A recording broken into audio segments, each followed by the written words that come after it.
Hey guys, welcome back to the channel. Today we're going to be working on Chris's Jeep right here. Today we're going to add the front control arms from Max Speeding Rods and also install 2.5-inch lift springs. Before we put the springs, or 2.5-inch springs, we are going to measure it from hub to fender just to see if we gain any clearance from the old springs with budget boost compared to the new springs. So that's hub. Or 19.5. We're about 19.5. So let's see after we put the springs on. So we're gonna jack it up, take off the wheels, and just get prepped. So one thing you do have to check is on these right here. The sleeves that it has on, it's for a bigger bolt, but it does come with the spare set. So we're gonna go ahead and install these, press these out with the little vise right here. And yeah, we should be good. So before we continue with the video, I wanna show you guys this. It's only gonna take about 1.5 minutes. You can skip forward if you don't wanna see it. But I want to thank you guys so much for the support on the channel. So I ended up getting a tattoo with the Najar logo. So this is crazy. I just want to share it with you guys because it means a lot to me. So go ahead and watch this clip, and you can check out the full vlog at the tattoo shop. It'll be on Josh's channel. It'll be linked down below in the description and in the comment section. So go check out his video as well. If you guys have watched some of my recent videos, you've seen that Jeep Gladiator right there. And that is owned by Josh over here. What's up, guys? And what do you do, man? Today we're gonna do something special. We're gonna give you your first tattoo. That's crazy. So he's setting up now. So Chris, he has a bunch of tattoos. This guy has done some work on him, and it's sick. Chris convinced me to get a tattoo, and today we're doing Najar off-road tattoos. We'll see what we come up with, and we'll show you the process. So he got the design done. This mountain is a mountain from my town that I see every day, and then we put Najar off-road, obviously.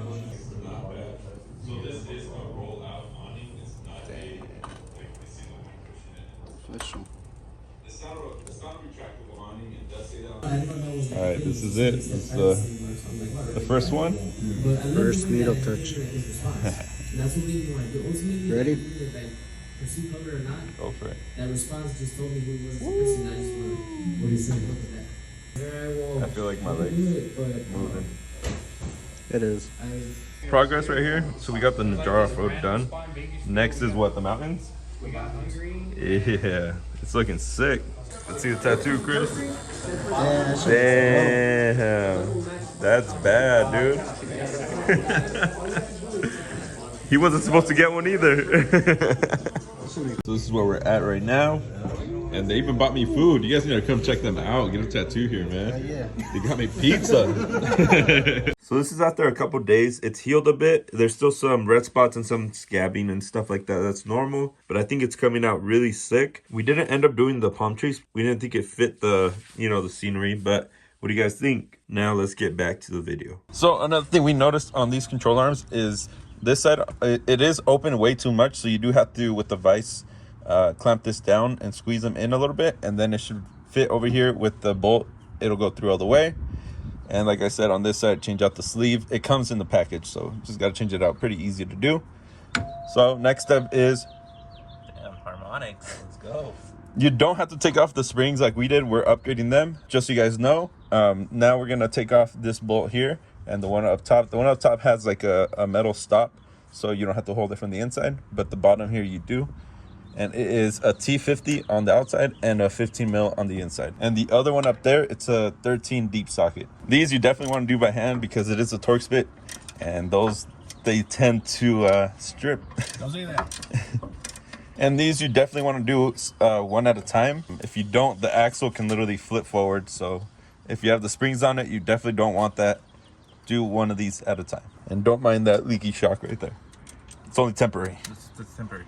It's temporary. Temporary. Woo, there it is.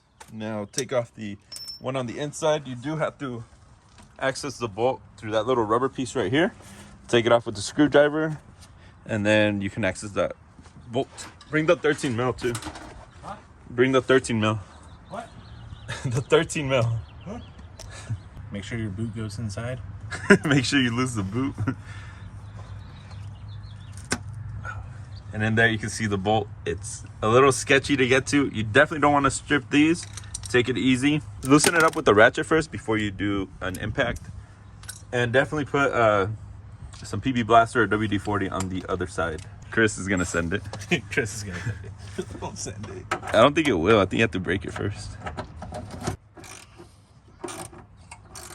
And while you're doing these upper control arm, you definitely want to change out these bushings. Usually they are shot, We have them on order, but they haven't came in yet. So we're just putting them on like this for now. This one seems good. The other side was pretty bad. So we're just going to send it for now. No death wobble. knock on Jeep. No death wobble, please. Knock on Jeep. First thing we're going to do is put the bolt in the rear first.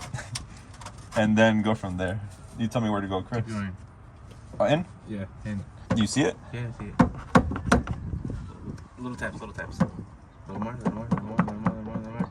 Keep going, keep going. Oh, yeah. Keep going. Keep going. Keep going. Okay.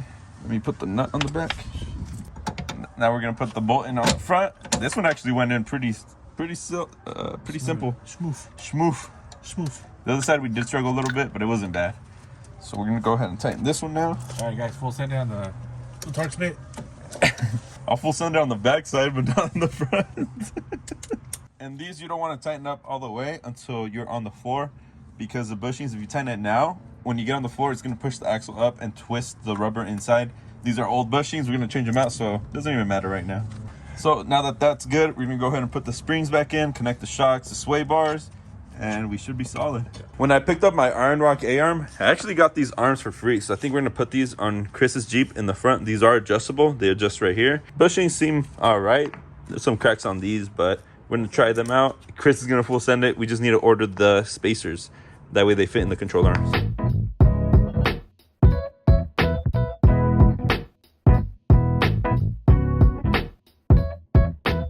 So we got the control arms in, we got the new springs in as well. So we're gonna put the wheels back on, put it on the ground, and see where it sits. See if it's a little bit higher than the budget boost with the worn springs. It was about 19.5 with the old setup from hub to fender. So we're gonna test it out with these as well. And we still gotta change out the front lowers. That way we can push the axle forward once we lift it a little bit more. We might end up putting the budget boost on top of these springs.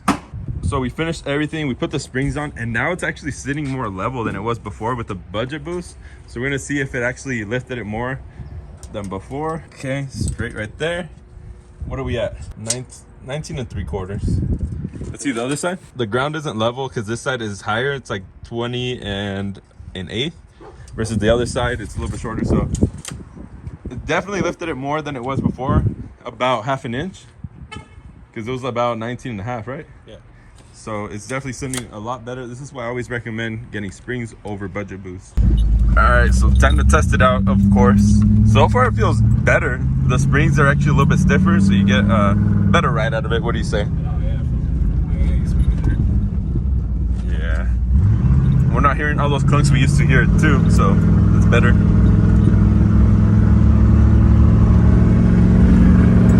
Yeah, not too bad. And the install is honestly pretty easy. It's not, I feel like anyone could do that, right? Yeah.